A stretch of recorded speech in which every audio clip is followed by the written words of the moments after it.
کسی بستی میں ایک عورت بڑی صالح اور پاکباز عبادت گزار ہر وقت اللہ کی یاد میں مشغول رہتی تھی۔ اللہ پاک نے دنیا کی نعمتوں کے ساتھ دین کی دولت سے بھی خوب نوازا تھا۔ اللہ کی قدرت کے اس کا نیک خدا ترس شوہر وفات پا گیا۔ اس کا ایک ہی لڑکا تھا۔ اس نیک دل عورت نے اس لڑکے کی بڑی اچھی طرح پرورش کی، ناز و نعمتوں سے پالا، تعلیم بھی اچھی دلائی۔ لڑکے نے جب دنیا کے میدان میں قدم رکھا تو ہر طرف اس کے حسن سلوک کے چرچے ہونے لگے۔ شریف لوگ اس کو عزت کی نگاہ سے دیکھتے، بیوہ عورتیں اس کو دعائیں دیتی، یتیم بچے اس کے قدموں میں آنکھیں بچھاتے۔ یہ سب اس وجہ سے کہ وہ ہر ایک سے حسب مراتب پیش آتا۔ وہ غریبوں سے ہمدردی کرتا، خیرات، صدقات دیتا۔ غرض اس کی بستی میں کوئی ایسا فرد نہ تھا جو اس سے خوش نہ تھا۔ اس کی بستی والے ایسے نیک لوگ تھے کہ ہر گھر سے قرآن پاک کی تلاوت کی آواز آتی تھی۔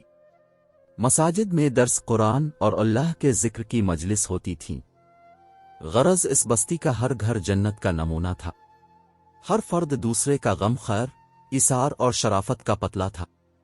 یہ لڑکا دیہات سے باہر شہر میں آنے جانے لگا۔ کچھ عریانی اور بے حیائی کا مظاہرہ کرنے والی عورتوں پر اس کی نظریں پڑنے لگیں۔ آہستہ آہستہ اس کی دوستی نیکوں سے ہٹ کر بدوں سے بڑھنے لگی۔ پھر وہ راستہ سے بھٹک گیا۔ بدکردار دوستوں کے مشورے سے اس نے والدہ کے کھیت دیہات کی پرسکون زندگی کو خیر باد کے کر شہر کی فضا میں اپنا ڈیرا ڈال لیا۔ اس کے ڈیرے میں اب ہر قسم کے اوباش دوست اس کے گرد جمع ہونے لگے۔ ان بد کردار دوستوں نے اسے راہ حق سے ہٹا دیا۔ ماں مصلی پر بیٹھی ہر وقت اس کے لیے دعائیں کرتی۔ کبھی کبھی ماں سے ملنے شہر سے گاہے چلا جاتا۔ آہستہ آہستہ وہ وقت آیا کہ مہینوں میں ایک چکر لگاتا۔ اسی اثنا میں اس کے بد کردار دوستوں کے ذریعے اس کی شناسائی ایک بدکار عورت سے ہو گئی، اور وہ اس کا اس قدر اسیر اور فریفتہ ہوا کہ اپنے باپ کی جائیداد فروخت کر کے اس پر لٹاتا رہا۔ آخر وہ وقت آیا کہ وہ عورت جس نے اپنے نیک دل شوہر کی زندگی میں کبھی کوئی دکھ نہیں دیکھا تھا، اب دوسروں کے گھر مزدوری کرنے لگی۔ بیٹا جب کبھی گاؤں آتا تو ماں مزدوری کے پیسوں سے بیٹے کو گھی لے کر دیتی، کوئی چیز بنا دیتی اور دعاؤں کے ساتھ رخصت کرتی۔ کافی عرصہ گزر گیا، لڑکا ماں کو ملنے نہ آیا۔ ماں بیٹے کی جدائی میں اپنے ہوش و حواس کھو بیٹھی۔ جب بھی کوئی غیر اس کے دروازے کو کھٹکھٹاتا وہ دوڑ کر دروازہ پر جاتی، بے ساختہ کہتی، میرے بیٹے تم آ گئے، بیٹے تم نے اتنی دیر کیوں لگائی؟ جب معلوم ہوتا کہ گلی کے کسی بچے نے دروازہ کھٹکھٹایا تھا تو دل پر ہاتھ رکھ کر پھر مصلی پر آ بیٹھتی اور رونا شروع کر دیتی۔ روتے روتے اس نیک دل کی بینائی بھی جواب دے گئی، اور پیچھے جب اس لڑکے کے پاس کچھ نہ رہا تو اس عورت نے اپنے یاروں سے مشورہ کیا کہ اب اس سے جان چھڑائی جائے۔ مشورہ یہ طے ہوا کہ اس سے یہ فرمائش کی جائے کہ میری محبت جب ہی اب سے رہے گی کہ اپنی ماں کا دل نکال کر لاؤ۔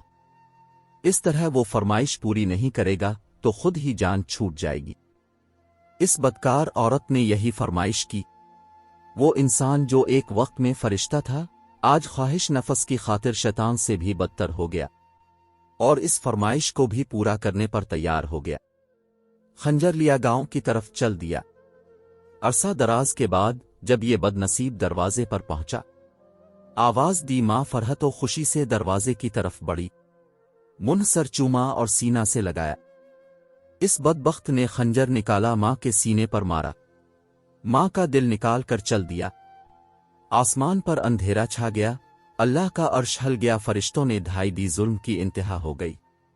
بدکاروں کا یار بدکردار جب فاحشہ عورت کے مکان پر پہنچا، ماں کا دل اس کے سامنے کیا۔ اس عورت نے کہا تو اپنی ماں پر ایسا ظلم کر سکتا ہے تو معلوم نہیں میرے ساتھ کیا سلوک کرے گا، اس لیے یہاں سے نکل جا۔ آنکھوں پر اندھیرا چھا گیا، گرا اور مر گیا۔ ماں کا دل ہاتھ سے چھٹا، دل اس فاحشہ عورت کے کمرے میں پڑی ہوئی چھری پر پڑا۔ ماں کا دل پھٹا، درد سے دل سے نکلی یہ صدا، بیٹا کہیں چوٹ تو نہیں لگی؟ ماں کی عظمت، ماں کی شفقت، ماں کی محبت، ماں کے احسانات کو نظر انداز کر کے عورتوں کے آگے جھکنے وال اور ماں کو حقارت کی نظروں سے دیکھنے وال، تم پر اللہ کی لعنت، تم پر فرشتوں کی لعنت، تم پر پیغمبروں کی لعنت، تم پر تمام نیک انسانوں کی لعنت۔ توبہ کر لو، نیکی کی راہ اختیار کر لو، ماں کے قدموں پر سر رکھ لو، اس وقت تک سر نہ اٹھے جب تک وہ راضی نہ ہو جائے، چاہے تم کو موت تک سر رکھنا پڑے، رکھے رہو، نجات اسی میں ہے۔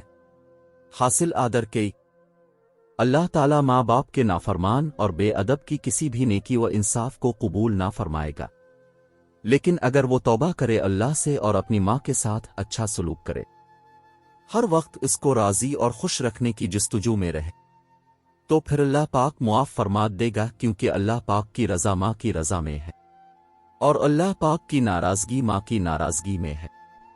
اللہ تعالی ہم کو اپنی رضا کی توفیق عطا فرمائے اور ہمیں اپنی ناراضگی سے بچائے، آمین۔